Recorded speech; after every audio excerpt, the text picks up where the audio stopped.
και να δείχνει την διάθεσή του αυτή τη φορά να είναι πιο επίμονος από το 2012 ότι ο τόπος χρειάζεται μια μεγάλη συγκυβέρνηση. Που να είναι μέσα οπωσδήποτε ο ΣΥΡΙΖΑ. Χωρίς το ΣΥΡΙΖΑ δεν κυβερνάει τη χώρα. Είναι πολύ μεγάλο κόμμα πια. Η Νέα Δημοκρατία, εσείς ενδεχομένως και κάποιος άλλος.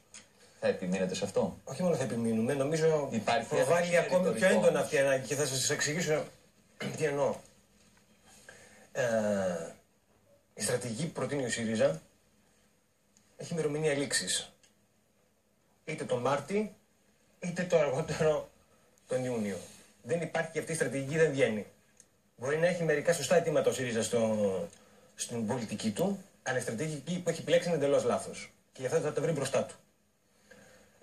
Να θυμηθούμε απλά ότι η κυβέρνηση... είναι το λάθος? Θα σας πω που είναι το λάθος. Το λάθος είναι ότι βάζει μπροστά το θέμα του χρέους, ενώ το χρέος μπορούμε να το λύσουμε πολύ αργότερα, θα κρατήσει σε μάκρος αυτή η κουβέντα. Δεν επήγει τώρα αυτό.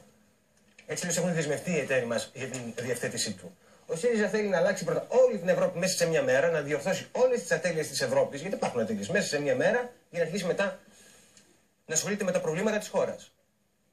Αυτό είναι λάθος στρατηγική και από τη στιγμή που δεν δέχεται και τα εργαλεία ή τον κώδικα, τους κανόνες μέσα στους οποίους λειτουργεί η Ευρωπαϊκή Ένωση, θα έρθει πολύ σύντομα σε διέξοδο. Αν τον αφήσουμε βέβαια να εφαρμόσει τη στρατηγική του.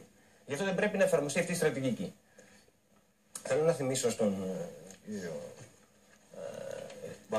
κύριο Βασκόζο ότι η προηγούμενη κυβέρνηση εκπροσωπούσε ένα 47% μαζί με τη Δήμαρ και ένα 42% χωρίς.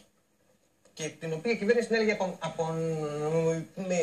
απονομιμοποιημένη ο ΣΥΡΙΖΑ. Ήθελα να ξέρω, δηλαδή μια κυβέρνηση του 34%, του 35% θα είναι νομιμοποιημένη ή μπορεί να λύσει τα εθνικά μας προβλήματα? Σε καμία περίπτωση.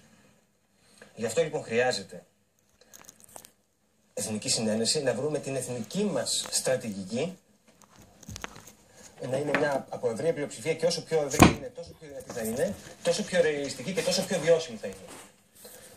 Να την περιγράψω κιόλας. Εγώ να πω δηλαδή τι θα μπορούσαμε να πετύχουμε και τι είναι εκεί πέρα που θα βρει τις δυσκολίες στο ΣΥΡΙΖΑ. Ακόμη και αν έχει καλές υποθέσεις.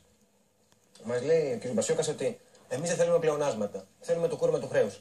Ακόμη και αν δεχτούμε πως αυτό είναι το πλαν A, θα σου πει η Ευρώπη: ωραία, δέχομαι, καταλαβαίνω. Μου λες εντάξει, δεν μπορείς να. Είναι βαρύ το χρέος για σένα.